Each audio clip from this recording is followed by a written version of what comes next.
Hello guys, today we are talking about Wilson disease. So what is Wilson disease? It is a progressive disorder with autosomal recessive inheritance. It is also known as hepatocellular degeneration.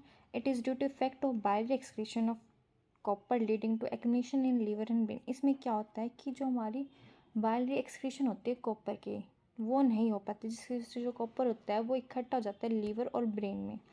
Etiology की बात करें तो copper एक essential element है cellular function के लिए, but at the same time अगर copper body में ज़्यादा हो जाए तो वो टॉक्सिक भी हो जाता है और कॉज कर सकता है irreversible cellular damage.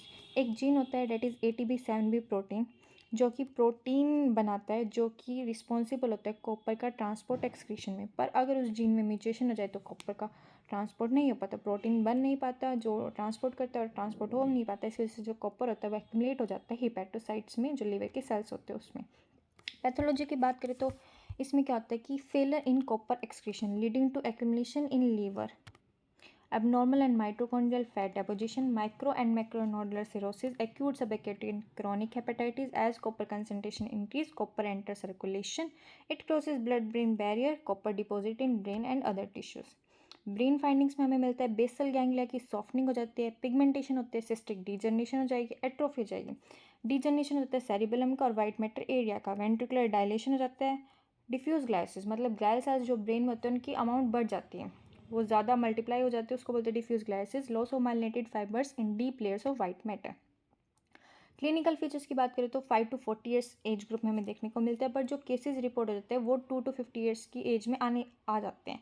First clinical manifestation मतलब पेशेंट को क्या सिम्टम है, क्या कंप्लेंट लेके आता है कि उसको लीवर में दिक्कत आ रही है, हिपैटिक डिसफंक्शन। 40 to 50% केस में मेजर मैनिफेस्टेशन होती है, 6 मैनिफेस्टेशन होते हैं, hepatic, neurological, psychiatric, cognitive, ophtho manifestation and other manifestation. First one is hepatic dysfunction. Hepatic dysfunction में मतलब लीवर की एनलार्जमेंट हो जाती है स्प्लीन की। क्यों होती है? क्योंकि कॉपर एक्यूमुलेट हो जाता है, जिसकी वजह से लीवर एंजाइम्स बढ़ जाते हैं। लीवर एंजाइम्स बढ़ जाते हैं तो हेपेटाइटिस हो जाती है, फिर प्रोग्रेसिव सिरोसिस हो जाती है।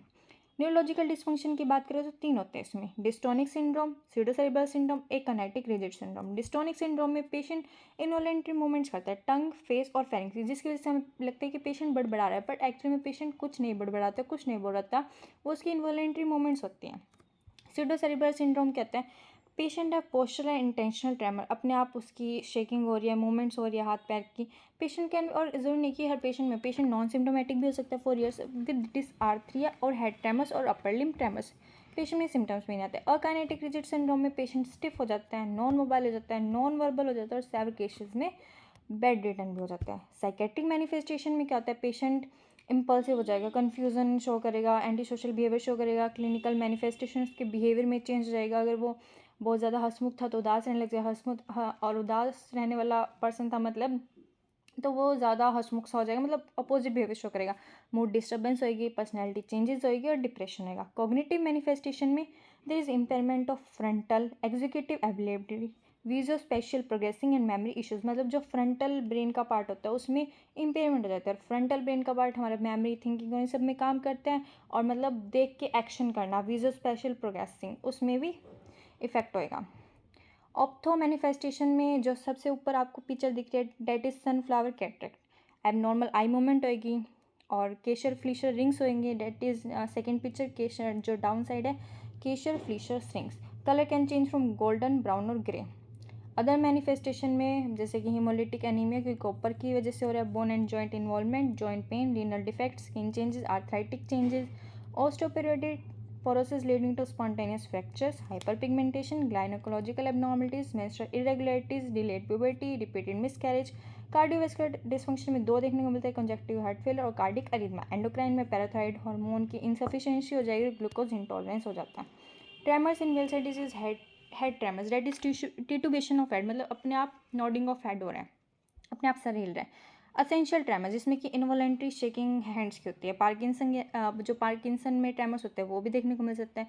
Wing beating tremors of arm, जो शोल्डर जॉइंट होता है हमारा, जो कंधे होते हैं वो अपने आप ही मूव कर रहे हैं, जैसे कि विंग्स मूव करते हैं। Distal small amplitude involuntary movements of arm, जिसमें कि हमारे जो एल्बो जॉइंट के पास जॉइंट है वो अपने आप मूव करता है। पोस्चरल काइनेटिक ट्रेमर्स, डायग्नोसिस में हम करेंगे genetic testing, dated ATP7B protein, जिनको हम चेक करेंगे, सीटी स्कैन करते हैं, एमआरआई करते हैं, एलएफटी करते हैं। सीरम सेरोप्लाज्मिन लेवल हम चेक करते हैं, 20 mg से हम कम मिलता है, और पर रेफरेंस रेंज मतलब नॉर्मल पर्सन में 20 to 40 mg पर डेसीलीटर होता है। यूरिनरी की copper excretion rate 10 mg per day से ज़्यादा होती है, पर इसमें कम मिलेगी। रेडियो लेबल कॉपर टेस्टिंग होगी, ब्रेन इमेजिंग, एब्डोमिनल इमेजिंग और ईसीजी हम करते हैं।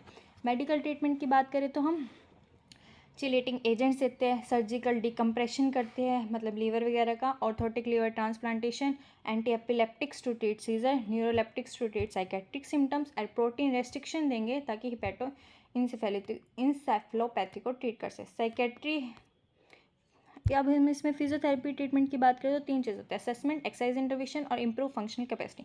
असेसमेंट में हम पेशेंट को बोलेंगे time up and go test, उसमें हम बोलेंगे पेशेंट को खड़ा होना है, चलना है और फिर बैठना है। उसमें हम 4 रिस्क देखते हैं। 10 मीटर वॉक टेस्ट मतलब 10 मीटर तक पेशेंट को चलाते हैं, उसका गेट टेस्ट करते हैं, कौन सा गेट है, शफलिंग है, अटैक्सिक गेट है या नॉर्मल गेट है। फंक्शनल गेट असेसमेंट चेक करते हैं, जिसमें हम बैलेंस चेक करते हैं, पेशेंट का डायनेमिक बैलेंस कैसा है।